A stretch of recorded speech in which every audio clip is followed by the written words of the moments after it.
For at bevise, hvorfor det er, at gambling det er lig med profit, så laver vi en binomialtest på et eksempel med et spil normalt roulette. Så et normalt spil roulette, der er der 37 huller, så det vil sige 18 sorte og 18 røde og et grønt hul. Det vil altså sige, at der er en 48,6% chance for at få sort, 48,6% chance for at få et rødt hul, og så er der en 2,26 chance for at få et grønt hul. Så vi siger, at vi spiller 20 gange på den her roulette her.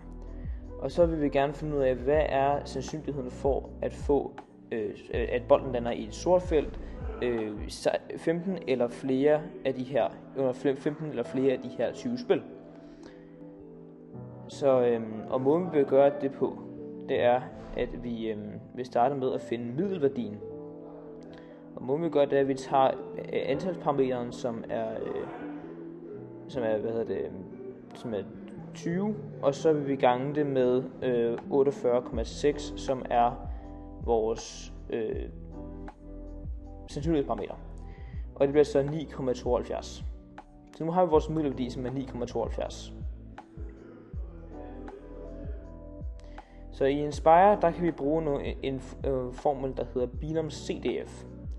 Og det er, at den laver en binomialtest for os. Så vi kan skrive vores antalsparameter ind i starten, og så skriver vi sandsynlighedsparameter ind, og så til sidst så skriver vi så 15 og op til 20 ind til sidst. For det er det, vi gerne vil regne ud af, hvad chancen er for at få 15 eller mere. Og der har vi fundet ud af, at det er cirka 1,5% chance for at få 15 eller mere af sort i de her 20 spil.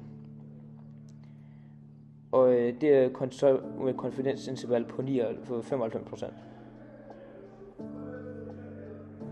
Men så siger vi her, at hvis bare at man spiller, jo større chance, jo flere spil du spiller, jo større chance er der for, at du har ret på din spil.